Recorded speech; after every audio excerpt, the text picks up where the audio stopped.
الحمدللہ رب العالمین والصلاة والسلام علی سید المرسلین وعلی آلہ واصحابہ وازواجہ وذریتہ وحزبہ اجمعین، اما بعد۔ حضرات گرامی، فضیلت حضرت سیدنا ابو بکر صدیق رضی اللہ تعالیٰ عنہ اور فضیلت شیخین رضی اللہ عنہما اور فضائل صحابہ کرام و اہل بیت رضوان اللہ تعالی علیہم اجمعین کا سلسلہ کلپ نمبر 2 حاضر خدمت ہے۔ ہم نے واضح کیا اعلیٰ حضرت رحمۃ اللہ تعالی علیہ کی کتاب مطلع القمرین کی روشنی میں آپ نے جو فیصلہ فرمایا، حاصل یہ کہ تفضیل صدیق قرآن و حدیث و اجماع امت سے ثابت، جو اس سے انکار کرے قریب ہے کہ اس کے ایمان میں خطرہ ہو۔ انتہائی عجب اس سے جو اجماع صحابہ و تابعین و کافہ اہل سنت کا خلاف کرے، پھر آپ کو سنی جانے۔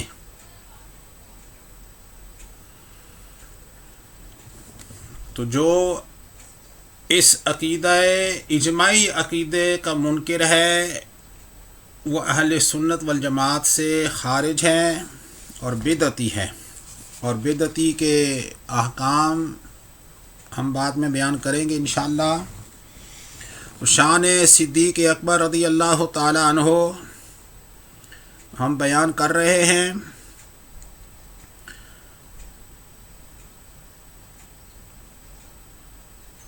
حضرات گرامی، حضرت ابو بکر صدیق رضی اللہ تعالی عنہ کی فضائل و کمالات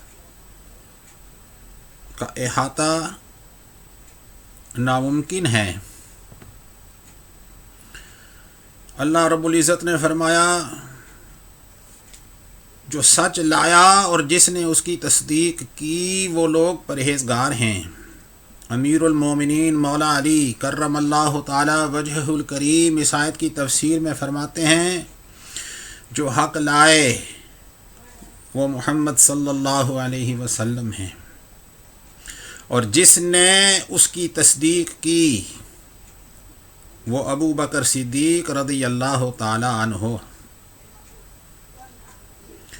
اعلیٰ حضرت لکھتے ہیں، اب نظر باریک بین کو وہ اجازت غور و تعمق دیا چاہیے کہ اس آیت کریمہ سے صدیق کا فضل تقوی میں تمام امت سے اکمل ہونا کیسے روشن طور پہ ثابت، جس میں سوا منکر مکابر کے کسی کو مجال جدال نہیں۔ سبحان اللہ۔ حضرت ابو بکر صدیق رضی اللہ تعالی عنہ کا مقام غیروں نے بھی تسلیم کیا، اور آپ کی شان قرآن اور حدیث سے ثابت ہے۔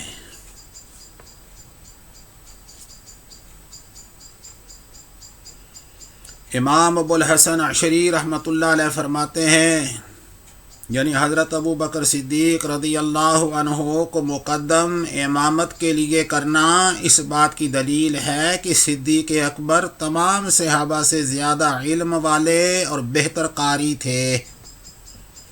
یہ ہے شان ابو بکر صدیق رضی اللہ تعالی عنہ۔ یہ اقتباسات پیش کیے جا رہے ہیں اعلیٰ حضرت کی اس شورائے آفاق کتاب سے، اور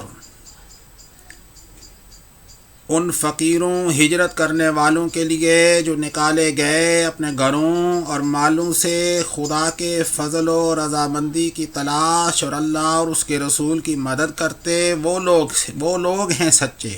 آیت کریمہ میں اللہ سبحانہ و تعالی مہاجرین کے سچے راستگی ہونے کی گواہی دیتا ہے، اور مہاجرین کا تفضیل شیخین پر اجماع ہے، جیسا کہ امام بہقی رحمۃ اللہ علیہ نے امام شافعی رحمۃ اللہ علیہ کے حوالے سے نقل کیا ہے کہ امام شافعی رضی اللہ تعالیٰ عنہ فرماتے ہیں، یعنی صحابہ تابعین رضوان اللہ علیہم اجمعین میں سے کسی نے بھی حضرت ابو بکر اور حضرت عمر رضی اللہ عنہما کے باقی صحابہ پر افضل ہونے میں اختلاف نہیں کیا۔ تو جب صحابہ کرام نے اختلاف نہیں کیا، تابعین نے اختلاف نہیں کیا، تو آج 1400 سال بعد اہل سنت کہلانے والے اور اہل سنت کے رہنما کہلانے والے کیسے انکار کر سکتے ہیں، اور کیسے کہہ سکتے ہیں کہ یہ مسئلہ اجماعی نہیں ہے اور جو اس کو نہ مانے وہ بھی سنی ہے؟ معلوم ہوتا ہے کہ اس کا اکابر کے ساتھ رشتہ کٹا ہوا ہے۔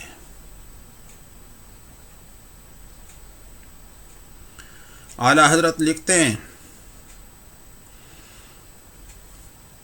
اللہ جل جلالہ عم نوالہ نے حکمت کاملہ کے مطابق صحابہ کرام رضوان اللہ تعالی علیہم اجمعین کو دین متین کی تائید و اعانت اور سید المرسلین صلی اللہ علیہ وسلم کے نصرت و حمایت کے لیے پیدا کیا، اور جنہیں زیادت فضل عطا کرنا منظور ہوا ان سے وہ کارہائے خطیر لیے کہ غیر سے نہ بن پڑے۔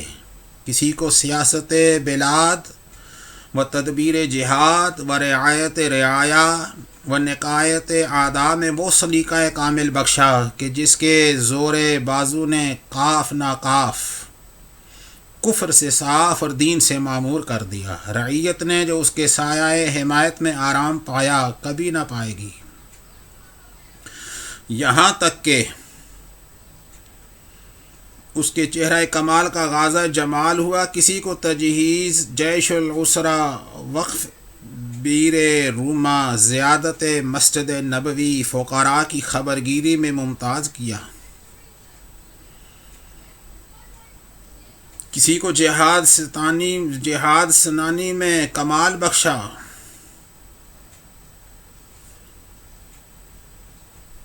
در خیبر سپر بنایا، اسد اللہ الغالب لقب پایا، فصل قضا میں ید طولہ ملا۔ کسی کو اصلاح ذات بین پر معمور کیا، لیکن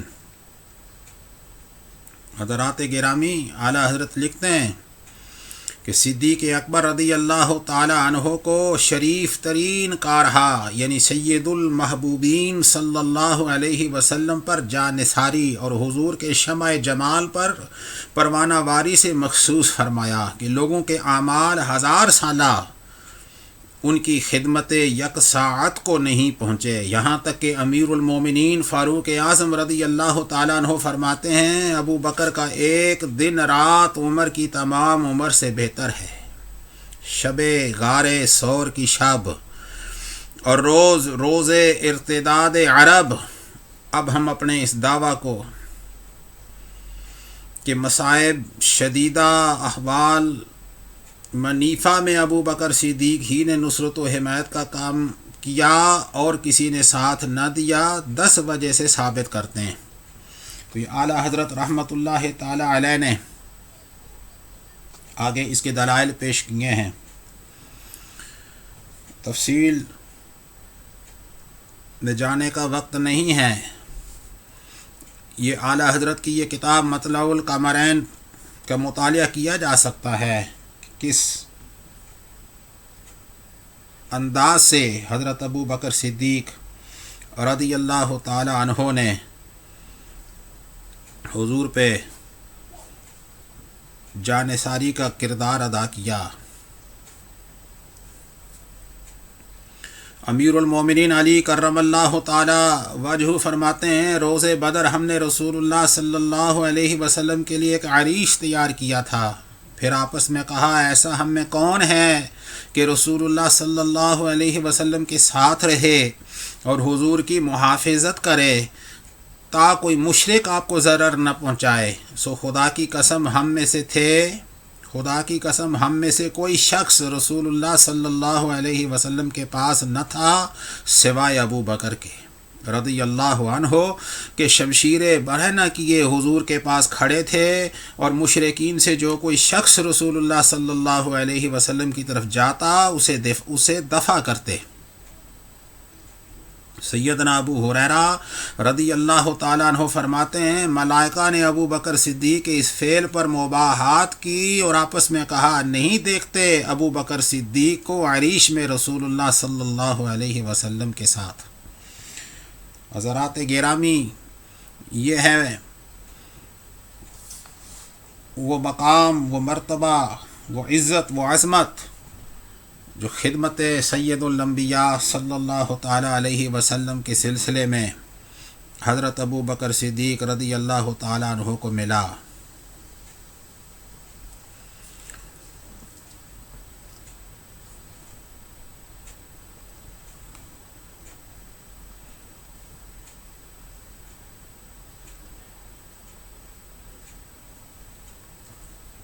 حضرت علی خود فرماتے ہیں کرم اللہ تعالی وجہ الکریم، یعنی اللہ جل جلالہ سب لوگوں کی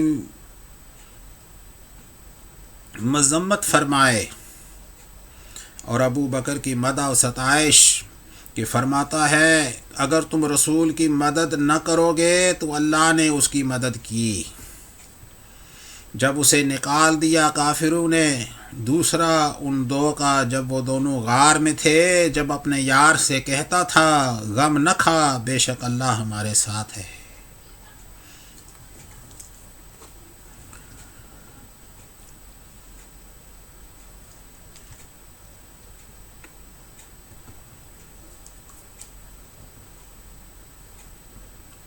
اعلیٰ حضرت لکھتے ہیں الغرض ہر وقت ہر حال میں اس یار غار نے حق جان ساری کما ینبغی ادا کیا، اور نہایت سخت مصیبتوں میں اور بے کسی اور تنہائی کے وقت میں حضور کا ساتھ دیا، اور یہ سب مضامین احادیث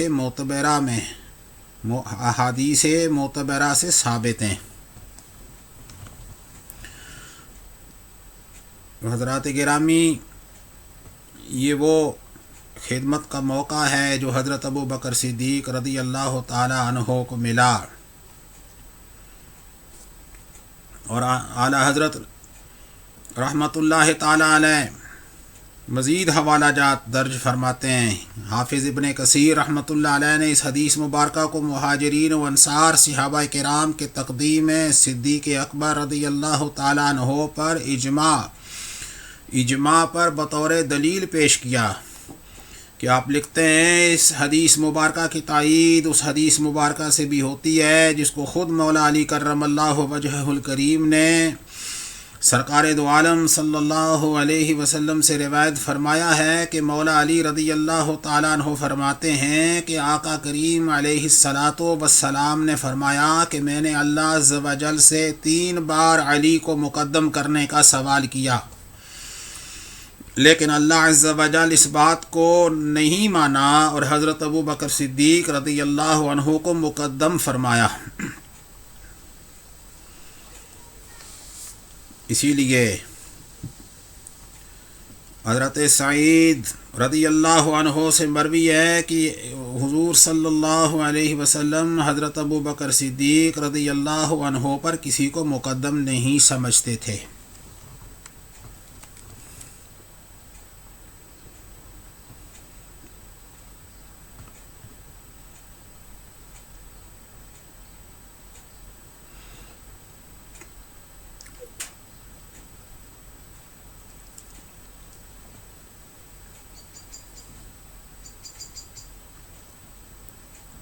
حضرات گرامی، حضرت ابو بکر صدیق رضی اللہ تعالیٰ عنہ کا مقام اور آپ کی عظمت و شان امت مسلمہ 1400 سال سے زائد عرصے سے تسلیم کرتی آئی ہے، بیان کرتی آئی ہے۔ اعلیٰ حضرت رحمۃ اللہ تعالی علیہ لکھتے ہیں پس بالیقین ثابت ہو گیا کہ ابو بکر صدیق رضی اللہ تعالیٰ عنہ اللہ کے نزدیک چہرہ مصطفیٰ صلی اللہ علیہ وسلم کے سپر ہونے کے لیے سب سے زیادہ لائق تھے، اور حضور کی غم گساری، رازداری، اخلاق نفسانیہ میں عادات کریمہ سے یک رنگی اور سید المرسلین صلی اللہ علیہ وسلم پر انتہا درجے کی شیفتگی میں کوئی ان کا مماثل نہ تھا، اور جو انس و میلان حضور کو ان سے تھا کسی سے نہ تھا، اور جو اطمینان و وثوق ان پر تھا کسی پر نہ تھا۔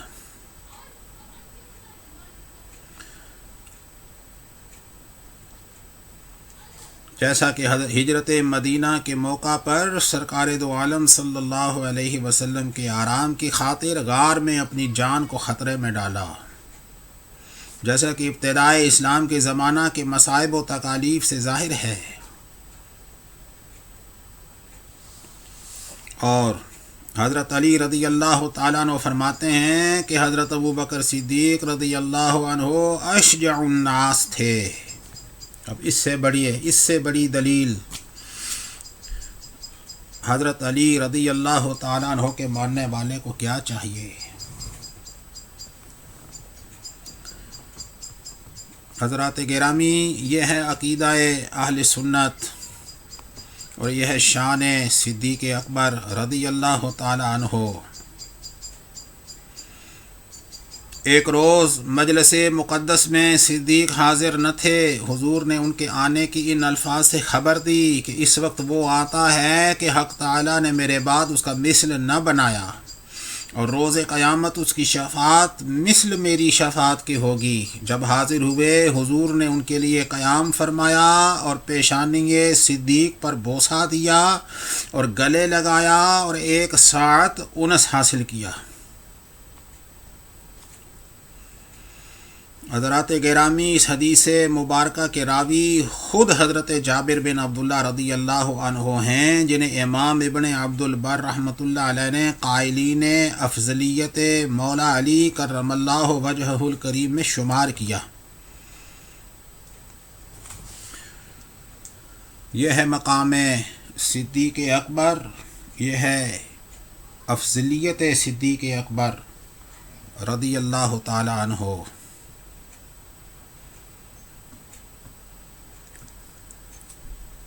امیر المومنین علی کرم اللہ تعالی وجہ الکریم ثنائے صدیق میں فرماتے ہیں، یعنی مرتبہ آپ کا سب سے بالا اور دربار نبوت میں وجاہت، اور حضور کو آپ پر وثوق سب سے زیادہ تھا۔ اور امام زین العابدین رضی اللہ عنہ سے سوال ہوا، شیخین کی منزلت بارگاہ رسالت میں کس قدر تھی؟ فرمایا جو اب ہے کہ وہ دونوں حضور کے برابر لیٹے ہیں۔ سبحان اللہ۔ یہ ہے شان حضرت ابو بکر صدیق اور حضرت عمر رضی اللہ عنہما۔ حجۃ الوداع سے پلٹنے میں خطبہ پڑھا۔ اعلیٰ حضرت لکھتے ہیں، بعد حمد و ثنا ارشاد ہوا، یعنی اے لوگو، ابو بکر نے مجھے کبھی ملال نہ دیا، سو یہ پہچان رکھو اس کے لیے، اے لوگوں میں راضی ہوں ابو بکر و عمر و عثمان و علی و طلحہ و زبیر و سعد و عبد الرحمن بن عوف و مہاجرین اولین سے، سو یہ پہچان رکھو ان کے لیے۔ خطبہ اعلیٰ حضرت لکھتے ہیں، خطبہ قریب وصال میں ذکر صدیق کو سب سے جدا فرمانا، پھر سب کے ساتھ انہیں یاد لانا، پھر ان کا ذکر سب پر مقدم کرنا، دلیل تام ہے اس معنی پر کہ حضور کو جس قدر شان صدیق سے اعتنا تھا کسی سے نہ تھا، اور جو عنایت ان کے اوپر مبذول تھی کسی پر نہ تھی۔ اور جب روز فتح حضور داخل ہوئے مکہ اور ابو بکر صدیق نے اپنے والد ماجد کو حاضر کیا، ارشاد ہوا، اس پیر کو تم نے گھر ہی میں کیوں نہ چھوڑ دیا کہ ہم ہی اس کے پاس جاتے۔ صدیق نے عرض کیا، یا رسول اللہ، اسی کا حاضر ہونا لائق تھا۔ پھر حضور نے ان کے سینے کو مسح کر کے ارشاد فرمایا، مسلمان ہو جا، مسلمان ہو گئے۔ یہ اعزاز حضرت لکھتے ہیں یہ اعزاز و اکرام ابو قحافہ کے لیے نہ تھا کہ وہ تو اس وقت مسلمان بھی نہ ہوئے تھے، اور جب ہوئے تو تلکن سے تھے، مہاجر نہ انصاری، غرض اس وقت تک اپنی ذات میں کوئی امر باعث تعظیم رسول اللہ صلی اللہ علیہ وسلم نہ رکھتے تھے، نہ فتح مکہ کے بعد تالیف قلوب کا سیگا رہا۔ لوگ الحمدللہ دین خدا میں خود فوج در فوج داخل ہونے لگے، اور جو پیری کا لحاظ کیجئے تو ہزاروں بڈھے مسلمان ہوئے۔ انہی کی کیا خصوصیت تھی، پر ثابت ہو گیا کہ یہ تعظیم در حقیقت صدیق اکبر کی تھی، نہ سیدنا ابو قحافہ کی رضی اللہ تعالی عنہما۔ اور اعلیٰ حضرت عظیم البرکت رحمۃ اللہ تعالی علیہ لکھتے ہیں، یہ اس کتاب کے اقتباسات ہیں، ارشاد فرماتے آسمان میں دو فرشتے ہیں، ایک شدت کا حکم کرتا ہے، دوسرا نرمی کا، اور دونوں ثواب پر ہیں، اور جبرائیل و میکائیل کا ذکر فرمایا، پھر فرمایا اور دو نبی ہیں، ایک حق اور دوسرا عامر شدت، اور دونوں حق پر ہیں، پھر ارشاد ہوا اور میرے دو یار ہیں، ایک نرمی کا حکم دیتا ہے اور دوسرا شدت کا، اور دونوں راستی پر ہیں، اور ابو بکر و عمر کا ذکر فرمایا رضی اللہ عنہما۔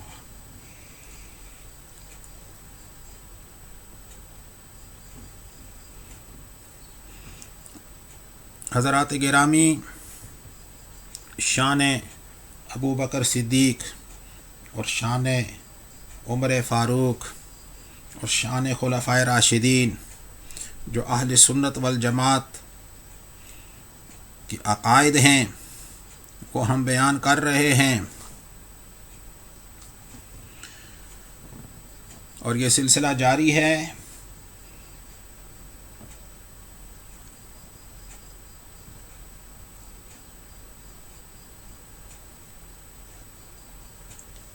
حضرت ابو بکر صدیق رضی اللہ تعالیٰ عنہ کو جو مشابہت حضور سے تھی،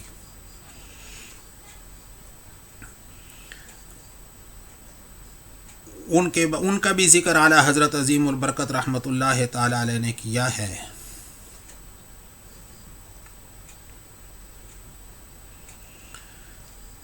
اعلیٰ حضرت لکھتے ہیں 18 برس کی عمر سے سید العالمین صلی اللہ علیہ وسلم کی ملازمت اختیار کی، سفر و حضر میں ہمراہ رکاب رسالت معاب رہتے، یہاں تک کہ حضور والا مبعوث ہوئے، پھر تو جن امور کو اپنی قوت فراست سے ادراک کر کے رفاقت والا اختیار کی تھی اب عین الیقین ہو گئے۔ اس رابطہ اتحاد نے اور ہی استحکام پایا جس کی گرہ قیامت تک نہ کھلے گی۔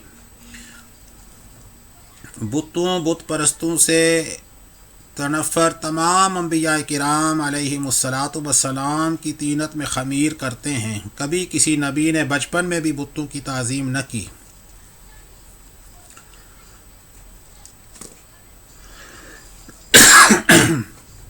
حضور والا نے پیدا ہوتے ہی واحد ذوالجلال کو سجدہ کیا اور توحید الہی کی اعلی اعلان گواہی دی۔ صدیق کو دیکھو کہ اس فضل سے کیسا بہرا وافی پایا، اور صغر سن میں بتوں کی عاجزی اور محض بے دست و پائی سے ان کی عدم الوہیت پر استدلال اور بت شکنی کر کے شان ابراہیمی کا جلوہ دکھایا۔ ایک بار مہاجرین و انصار دربار سید الابرار علیہ الصلاۃ والسلام میں حاضر تھے کہ صدیق نے عرض کیا یا رسول اللہ، آپ کی زندگی کی قسم میں نے کبھی کسی بت کو سجدہ نہ کیا۔ حضرت فاروق رضی اللہ عنہ نے کہا آپ رسول اللہ صلی اللہ علیہ وسلم کی زندگی کی قسم کھاتے ہیں کہ میں نے کبھی کسی بت کو سجدہ نہ کیا، حالانکہ اس قدر عمر آپ کی جاہلیت میں گزری۔ صدیق اکبر نے فرمایا ابو قحافہ میرا ہاتھ پکڑ کر ایک بت خانے میں لے گئے اور مجھ سے کہا یہ تیرا بلند و بالا خدا ہیں، یہ تیرے بلند و بالا خدا ہیں، انہیں سجدہ کر، اور چھوڑ کر چلے گئے۔ میں صنم کے پاس گیا اور اس سے کہا میں بھوکا ہوں مجھے کھانا دے، اس نے کچھ جواب نہ دیا۔ پھر کہا میں ننگا ہوں مجھے کپڑا دے، اس نے کچھ جواب نہ دیا۔ تو میں نے ایک سل اٹھائی اور اس سے کہا کہ تیرے سر پر سل مارتا ہوں، اگر تو خدا ہے آپ کو بچا لے۔ اس نے کچھ نہ کیا۔ جب تو میں نے وہ پتھر اس پہ ڈال دیا کہ منہ کے بل گر پڑا اور میرے باپ آ گئے۔ اے بیٹے یہ کیا کیا؟ میں نے کہا وہی جو تم دیکھتے ہو۔ بس وہ مجھے میری ماں کے پاس لے گئے اور ان سے حال بیان کیا۔ ماں نے کہا کہ اسے چھوڑ دو، کہ اس کے بارے میں خدا نے مجھے سرگوشی فرمائی۔ میں نے کہا اے میری ماں وہ کیا سرگوشی تھی؟ کہا جس رات مجھے درد ذات تھا، میرے پاس کوئی نہ تھا کہ ایک ہاتف کو میں نے پکارتے سنا، اے خدا کی سچی لونڈی تجھے آزاد بچے کا مژدہ ہو، نام اس کا آسمان میں صدیق ہے، محمد صلی اللہ علیہ وسلم کا یار و رفیق ہے۔ سبحان اللہ، یہ ہے شان حضرت ابو بکر صدیق رضی اللہ تعالی عنہ۔